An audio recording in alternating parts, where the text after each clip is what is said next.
Dunia daku kepada bumi Temboro, takkan teruban walau sudah ziarah, sekalipun menangis berair mata darah, hati kan tetap rindukan Syekh Ubaidullah.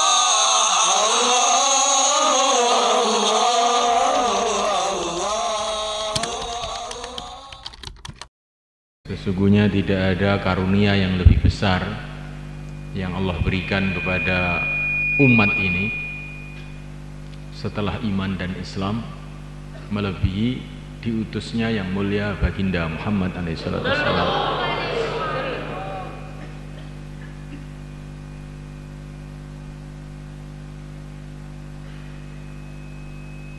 Sebesar-besarnya nikmat, sebesar-besarnya rahmat yang Allah berikan kepada umat manusia,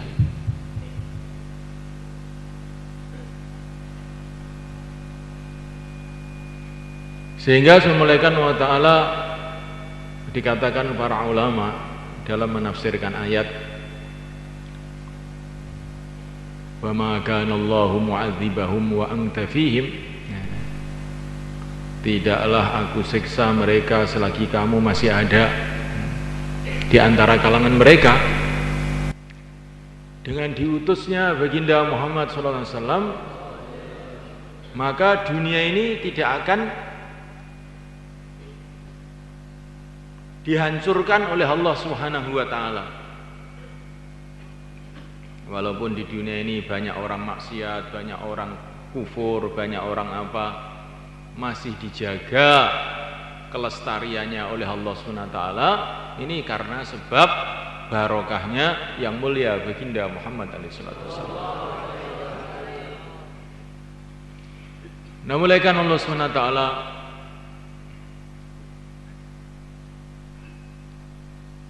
tidak ada manusia di dunia ini yang lebih berjasa, yang lebih sayang kepada kita dan kepada seluruh umat manusia, melebihi yang mulia baginda Muhammad SAW.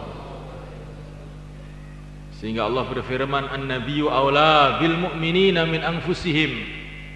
Di antara maknanya aula bil mu'minina min anfusihim, bahwasanya baginda Nabi ini lebih sayang kepada orang beriman melebihi sayangnya mereka kepada diri mereka sendiri. Seumpama kita tahu bagaimana sayangnya Nabi kepada kita, tentu kita akan jadikan baginda Nabi ini orang yang paling kita cintai zahir batin dunia akhirat. Dialah manusia yang telah diutus oleh Allah untuk menjemput kita menuju surga Allah Subhanahu wa ta'ala. Dialah manusia yang diutus oleh Allah SWT untuk memberikan syafaat kepada kita pada hari mahsyar. Dialah manusia yang diutus oleh Allah untuk membimbing kita supaya kita mendapatkan ridha Allah SWT. Dialah manusia yang dijadikan oleh Allah sebagai rahmat untuk dunia kita dan akhirat kita. Maka bagi orang yang beriman, hari kelahiran baginda Nabi SAW ini ada makna yang tersendiri, satu hari yang sangat-sangat istimewa bagi orang-orang yang beriman. Nah, melainkan Allah Subhanahu wa ta'ala ini sudah merupakan fitrah, sudah merupakan keharusan, sudah merupakan hal yang mesti. Hari kelahiran baginda Nabi SAW adalah hari yang sangat istimewa bagi orang yang beriman. Bahkan sebagian ulama mengatakan hari kelahiran baginda Nabi ini lebih besar daripada hari apapun juga. Lebih besar daripada malam Lailatul Qadar, lebih besar daripada hari Arafah. Karena apa semulaikan? Tidak akan ada Lailatul Qadar, tidak akan ada hari Arafah, tidak akan ada apa-apa di dunia ini tanpa kelahiran baginda Muhammad SAW. Dengan diutusnya baginda Nabi SAW, maka kita ini tahu Lailatul Qadar, tahu hari Arafah, tahu hari Asyura, tahu Ramadan, dan tahu sebagainya. Maka bagi orang yang berpikir hari kelahiran Nabi ini betul-betul hari yang sangat istimewa. Nah, mulaikan Allah SWT. Tetapi kenapa itu dulu pada zaman para sahabat tidak ada peringatan hari kelahiran Nabi?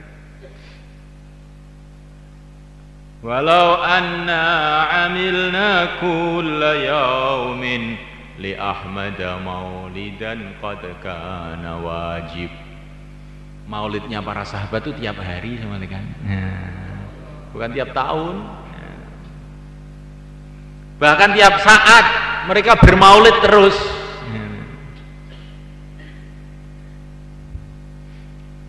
Mereka tiap saat bermaulid terus. Bersambung hati terus siang dan malam dengan baginda Nabi alaihi salatu wassalam. Sampai setelah wafat beliau. Bagaimana diceritakan dalam satu riwayat oleh Imam Suyuti, Sayyidina Utsman bin Affan radhiyallahu ta'ala anhu ini kadang-kadang melihat Nabi secara melek, yaqadhah, bukan dalam waktu tidur, sedangkan baginda Nabi sudah dipanggil oleh Allah Subhanahu wa taala.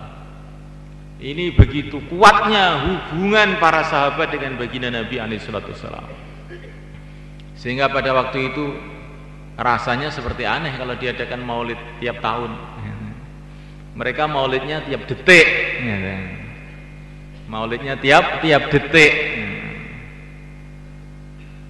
Apalagi sahabat sebenarnya Syekh Abdul Hasan Asy-Syadzili radhiyallahu ta'ala anhu, beliau mengatakan, kalau pandangan hati saya ini 1 detik saja tidak melihat Rasulullah SAW, maka saya anggap saya ini sudah menyeleweng dari jalan Islam, katanya.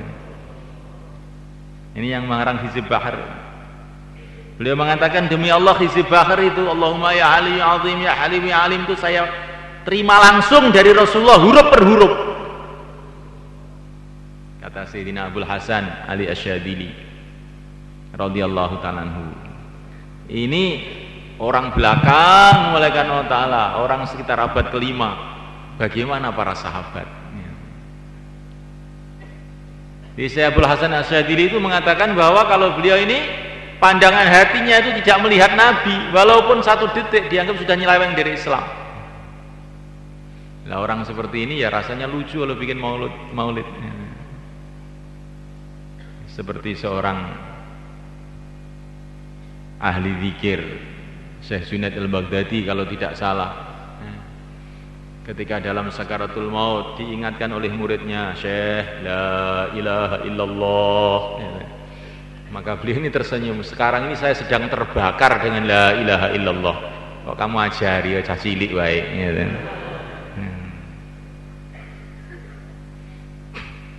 Jadi sudah mulaikan Allah Subhanahu wa taala. Tetapi walaupun begitu, walaupun maulid ini tidak pernah dibuat oleh para sahabat, para tabi'in, tabi'ut tabi'in, tapi bukan perkara yang tidak dibuat oleh para sahabat, tabi'in, tabi'ut tabi'in maknanya dilarang, bukan. Bukan maknanya dilarang, bukan. Karena waktu itu mungkin belum dirasa diperlukan. Sebagaimana Al-Quran pada zaman Nabi belum dikumpulkan karena terasa belum diperlukan. Sebagaimana hadis-hadis pada zaman Nabi belum dibukukan kecuali sedikit karena terasa belum diperlukan. Karena orang masih segar ingatannya dengan seluruh kehidupan Nabi. Jadi kalau sesuatu perkara tidak dibuat oleh para sahabat, para tabi'in, para tabi'ut tabi'in, bukan mesti ini maknanya dilarang, bukan. Ini pemikiran yang keliru. Ini pemikiran yang keliru.